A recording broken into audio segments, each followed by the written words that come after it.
नमस्कार, हमारे चैनल पर आपका स्वागत है। आज की कहानी है वाइट पैंट। जब तीन सहेलियों के बीच प्यार ने दी दस्तक। इस बार जब मायके आई तो घूमते हुए कॉलेज के आगे से गुजरना हुआ। तभी अनायास ही वह सफ़ेद पैंट पहना हुआ शख्स आंखों के आगे लहरा गया, जिसका नाम ही हम लोगों ने वाइट पैंट रखा हुआ था। और सोचते हुए कॉलेज के दिन चलचित्र जैसे आंखों के आगे नाचने लगे। बात तब की है जब हमने कॉलेज में नया नया एडमिशन लिया था। उस ज़माने में कॉलेज जाना ही बहुत बड़ी बात होती थी। हर कोई स्कूल के बाद कॉलेज तक नहीं पहुंच पाता था, तो हम खुद को बहुत खुशनसीब समझते थे जो कॉलेज की चौखट तक पहुँचे थे। इंटर कॉलेज के कठोर अनुशासन के बाद कॉलेज का खुलापन और रंग बिरंगे परिधान एक अलग ही दुनिया की सैर कराते थे। हमारे लिए हर दिन नया दिन होता था। कॉलेज हमें कभी बोर नहीं करता था। हम तीन सहेलियां थी, सरिता, सुमित्रा और सुदेश। हम हमेशा साथ साथ रहती थी, इसलिए सभी लोग हमें त्रिमूर्ति भी कहते थे। हम तीनों अक्सर क्लास खत्म होने के बाद खुले मैदान में बैठकर घंटों गप्पे लड़ाती थी। इसी क्रम में हम तीनों ने महसूस किया कि कोई हमारे आसपास खड़ा होकर हम पर नज़र रखता है, और इस बात को हम तीनों ने ही नोट किया। हमने देखा मध्यम कद काठे का एक लड़का जो बहुत खूबसूरत नहीं था। उसके गेहुए रंग में सिल्की बाल अच्छे ही लग रहे थे। शर्ट जैसी भी पहने था, लेकिन पैंट वह हमेशा सफ़ेद ही पहनता था। रोज़ रोज़ उसे सफ़ेद पैंट में देखने के कारण हमने उसका नाम ही वाइट पैंट रख दिया था, जिससे हमें उसके बारे में बात करने में आसानी रहती थी। हमारा काम था क्लास के बाद मैदान में बैठकर टाइम पास करना, और उसका काम था एक निश्चित दूरी से हमको देखते रहना। जब यह क्रम काफ़ी दिनों तक चलता रहा तो हमें भी कौतूहल हुआ कि आखिर यह हम तीनों में से किसे पसंद करता है। सो हम तीनों ने सोचा क्यों न इस बात का पता लगाया जाए। तो इत्तफाक से एक दिन सुदेश नहीं आए, लेकिन हमने देखा कि वाइट पैंट फिर भी हमारे आसपास उपस्थित है।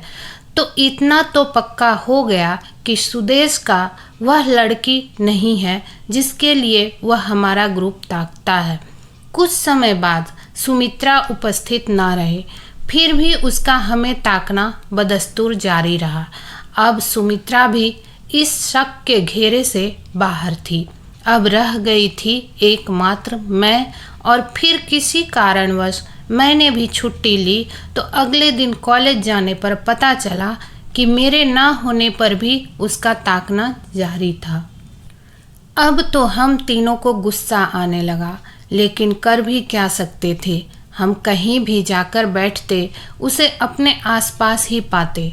हमने कई बार अपने बैठने की जगह भी बदली, मगर उसे अपने ग्रुप के आसपास ही पाया।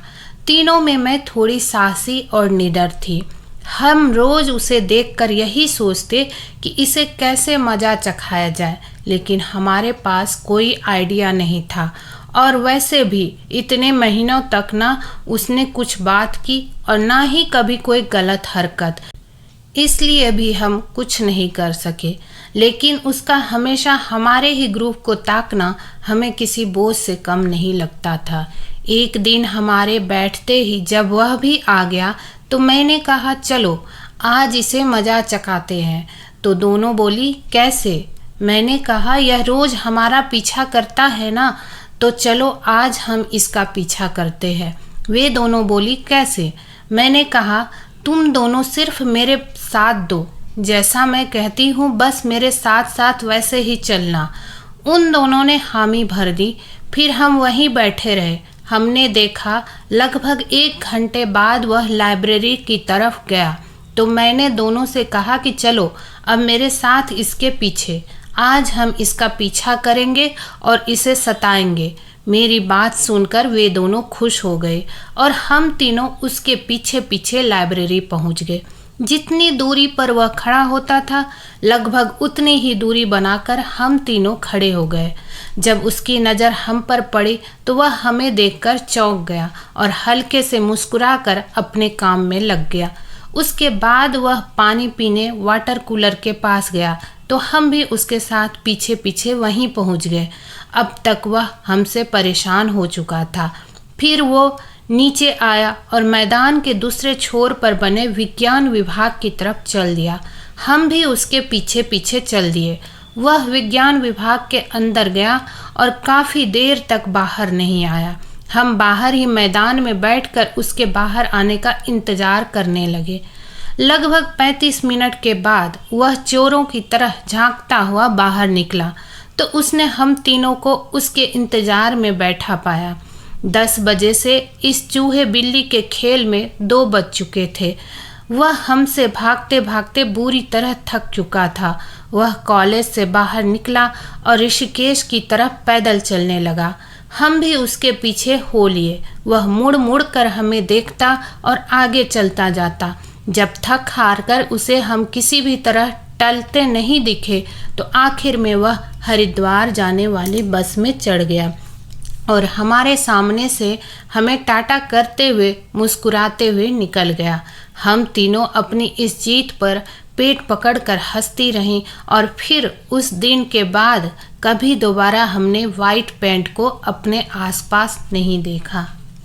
दोस्तों, आपको ये कहानी कैसी लगी लाइक और कमेंट करके ज़रूर बताएं और चैनल को सब्सक्राइब करना ना भूलें। मिलते हैं एक नई कहानी के साथ। तब तक के लिए बहुत बहुत धन्यवाद।